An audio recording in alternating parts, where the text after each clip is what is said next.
বিসমিল্লাহির রহমানুর রহিম। আসসালামু আলাইকুম।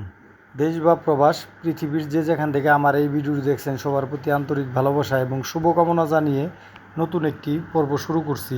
বৃষ্টি এবং বিভিন্ন ব্যস্ততার কারণে আসলে চ্যানেলে ভিডিও দেওয়া হয় না। আজ হঠাৎ করে রমণী বায়না ধরল নদীর পাড়ে ফুচকা খাবে, তাই ভাবলাম আমিও অনেক দিন ধরে নদী এবং নৌকা দেখি না, এবং বেউথা এই কালীগঙ্গা নদীর পাড়ের ফুটপাতের ফুচকাও নাকি অনেক সুস্বাদু, তাই স্ত্রীকে নিয়ে বেরিয়ে পড়লাম।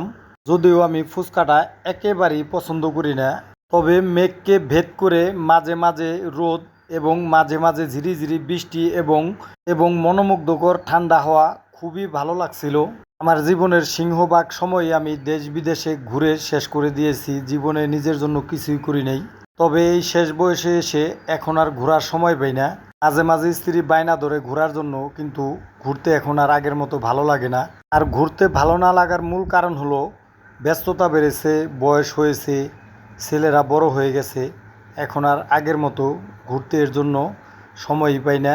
আপনারা সময় পেলে সব সময় চেষ্টা করবেন স্ত্রী সন্তানদের একটু সময় দিতে, যেন মাটি এবং নদী গাছপালার সাথে একটু পরিচিত হতে পারে। কারণ এ যুগের ছেলেমেয়েরা প্রকৃতির সাথে খুব একটা পরিচিত না, এরা শুধু মোবাইল ইন্টারনেট নিয়েই পড়ে থাকে। যা হোক, অনেক কথা হলো, এখন মূল কথায় আসা যাক। অনেক ভাই বেড়াদার, আমার শুভাকাঙ্ক্ষীরা আমাকে ফোন দেন, মেসেজ করেন, মিশর কবে আসবেন, মিশরের ভিডিও দেন না কেন। আলহামদুলিল্লাহ ভাই, আমি মিশর যাওয়ার জন্য রেডি হয়ে গেছি।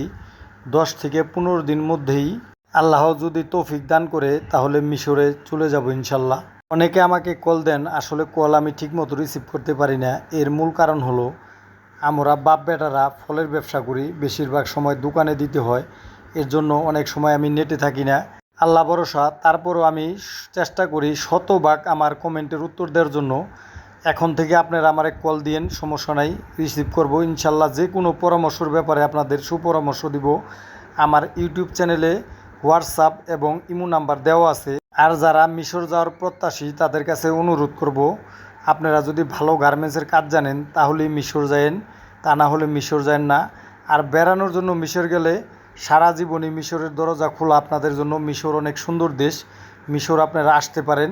মিশর যাওয়ার ব্যাপারে এবং মিশর যাওয়ার পরে আপনাদের যদি কোনো হেল্প লাগে বা বেড়ানোর জন্য সহযোগিতা লাগে, আমার সাথে যোগাযোগ করতে পারেন মোবাইলে। ইনশাল্লাহ আমি চেষ্টা করব আপনাদের সুপরামর্শ দেওয়ার জন্য এবং হেল্প করার জন্য।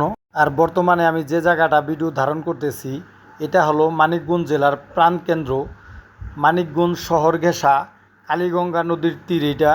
এটা হলো বেউথা ব্রিজ। এখানে আপনারা বিকেলবেলা ফ্যামিলির সবাইকে নিয়ে বেড়াতে আসতে পারেন।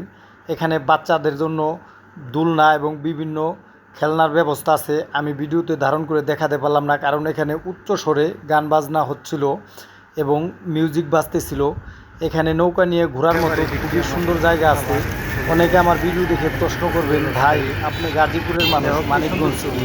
আসলে ভাই, আমি মানিকগঞ্জ বিয়ে করেছি, প্লাস আমার জন্মস্থানও মানিকগঞ্জ। আমরা প্রায় 40 বছর ধরে গাজীপুর থাকি, গাজীপুর বাড়ি করছি বাবার চাকরি সূত্রে।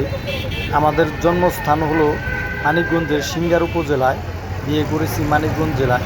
বড় ছেলেও বর্তমানে মানিকগঞ্জ জেলায় ছোটোখাটো ফলের ব্যবসা করে, প্লাস ছোটো ছেলেও ক্লাস 7-এ মানিকগঞ্জ শহরে একটি স্কুলে অধ্যয়নরত।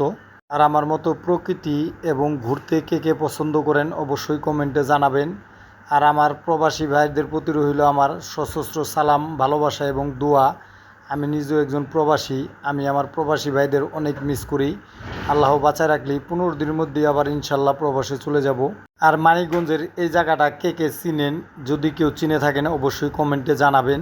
মিশর পৌঁছানোর পর আপনাদের সুন্দর সুন্দর ভিডিও করে দেখাবো এই প্রত্যাশা রেখে সবার সুস্বাস্থ্য কামনা করে ভিডিওটি আজকের মতো এখানে শেষ করলাম। আল্লাহ হাফেজ। আসসালামু আলাইকুম ওয়া রাহমাতুল্লাহি ওয়া বারাকাতুহু।